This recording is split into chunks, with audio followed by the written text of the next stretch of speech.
ಚಾಮರಾಜನಗರ ಜಿಲ್ಲೆ ಅನೂರು ತಾಲೂಕಿನಲ್ಲಿ ಆಗಸ್ಟ್ 15ನೇ ತಾರೀಕು ಬೆಳಗಿನ ಜಾವ ಅರಣ್ಯಾಧಿಕಾರಿಗಳು 3 ಜನ ರೈತರನ್ನ ಶೂಟ್ ಮಾಡಿದ್ದಾರೆ. ಅದೊಂದು ಬಹಳ ಆಶ್ಚರ್ಯಕರ ವಿಷಯ. ಯಾಕೆಂದ್ರೆ ಹಿಂದೆ ಗುಂಡ್ರಾವ್ ಕಾಲದಲ್ಲಿ ಕೂಡ ರೈತರ ಮೇಲೆ ಗುಂಡಾರಿಸಿದ್ವು. ಅಂದ್ರೆ ರೈತ ಅಂದ್ರೆ ಬಹಳ ಒಂದು ಇತ್ತು. ಮತ್ತೆ ಇವತ್ತೇನು ರಾಜ್ಯದ ಮುಖ್ಯಮಂತ್ರಿಗಳು ಕೂಡ ಮತ್ತೆ ಅರಣ್ಯ ಸಚಿವರು ಕೂಡ ಸಮರ್ಥಿಸ್ಕೋತಾ ಇದ್ದೀವಿ. ಅವರು ಕಡ್ರೆ ಆಗಿರ್ಬೋದು, ಬೇಟೆಯಾಡಕ್ಕೆ ಬಂದಿರಬಹುದು, ಅದು ತನಿಖೆ ಆಗ್ಲಿ, ಅದ್ರಲ್ಲಿ ಯಾರು ಇದಿಲ್ಲ. ಆದರೆ ನಿಮಗೆ ಶೂಟ್ ಮಾಡೋದಕ್ಕೆ ಪರ್ಮಿಷನ್ ಕೊಡೋರು ಯಾರು? ಕಾನೂನಲ್ಲಿ ಅರೆಸ್ಟ್ ಮಾಡಿ ಬಂಧಿಸಬೇಕಾಗಿತ್ತು, ಕೋರ್ಟ್ ಇತ್ತು, ಮತ್ತೆ ಸಂಬಂಧಪಟ್ಟ ದಾಖಲೆಗಳನ್ನು ಕೋರ್ಟ್ ಶಿಕ್ಷೆ ಕೊಡ್ಬೋದಾಗಿತ್ತು. ಅದನ್ನು ಬಿಟ್ಬಿಟ್ಟು ಏಕಾಏಕಿ ಶೂಟ್ ಮಾಡಿದ್ರೆ ಮತ್ತೆ ಎಲ್ಲರೂ ಶೂಟ್ ಮಾಡಿ ಕಳ್ಳರನ್ನ ಮತ್ತೆ ಬರ್ತಾರೆ. ಈಗ ಜೈಲಲ್ಲಿ ಎಷ್ಟೊಂದು ಜನ ಕೈಗಳಿದ್ದಾರೆ, ಅವ್ರನ್ನ ಶೂಟ್ ಮಾಡಿ ಅವ್ರನ್ನ ಶೂಟ್ ಮಾಡಕ್ಕಾಗಲ್ಲ. ಮತ್ತೆ ಕಾನೂನು ಹಾಕ್ಬೇಕು, ಪೊಲೀಸ್ ಸ್ಟೇಷನ್ ಹಾಕ್ಬೇಕು, ವ್ಯವಸ್ಥೆ ಹಾಕ್ಬೇಕು. ಅಂತ ಈಗ ಮನುಷ್ಯನ ನೇರವಾಗಿ ನಾಯಿ ಕೂಡ ಶೂಟ್ ಮಾಡಿದ್ರು ಕೂಡ ಕಾನೂನು ಅವಕಾಶ ಇಲ್ಲ. ಅದಕ್ಕೂ ಕೂಡ ಒಂದು ಇದೆ. ಅದಕ್ಕಿಂತ ಕಡೆ ಮನುಷ್ಯ ಬೀದಿ ನಾಯಿ ಹೊಡೆದ್ರು ಕೂಡ ಶೂಟ್ ಮಾಡೋದು ಬರಲ್ಲ.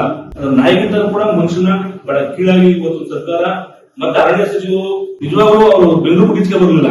ಇಲ್ಲ ಹೋಗಿ ಸಂತ್ರಸ್ತರ ಅವ್ರ ಕುಟುಂಬಗಳ ಸಾಂತ್ವನ ಇರುವಂತ ಕೆಲಸನೂ ಕೂಡ ಅರಣ್ಯ ಇಲಾಖೆ ಮಾಡಲಿಲ್ಲ.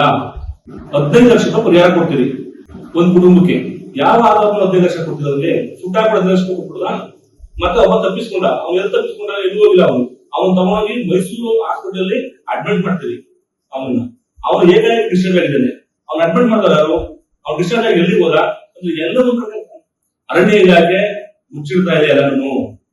ಕೂಡಲೇ ಇದು ಕುಲಂಕುಷ ತನಿಖೆ ಆಗ್ಬೇಕು. ಅವರ ಕುಟುಂಬಕ್ಕೆ ಸರ್ಕಾರಿ ಕೆಲಸ ಕೊಡಬೇಕು. ಮತ್ತೆ ಕನಿಷ್ಠ 1 ಕೋಟಿನಾದ್ರೂ ಕೂಡ ಅವ್ರ ಕುಟುಂಬಗಳಿಗೆ ಪರಿಹಾರ ನೀಡಬೇಕು. ಸಂರಕ್ಷಿತ ಅರಣ್ಯ ಪ್ರದೇಶ ಅಲ್ಲಿಗೆ ಹೋಗಿರ್ತಕ್ಕಂಥದ್ದು ತಪ್ಪು.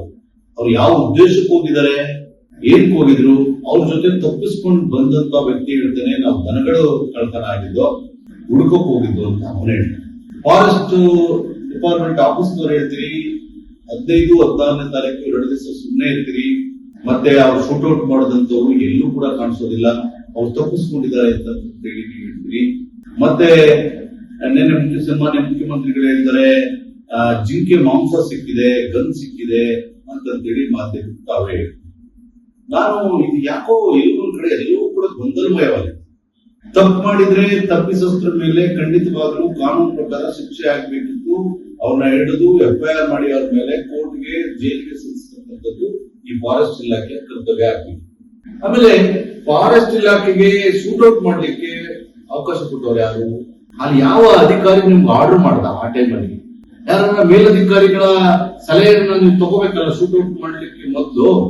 ಕರುನಾಡು ಟೈಮ್ಸ್ ಚಾನೆಲ್ನಲ್ಲಿ ಸುದ್ದಿ ಮತ್ತು ಜಾಹೀರಾತು ನೀಡಲು ಈ ನಂಬರ್ಗೆ ಕರೆ ಮಾಡಿ.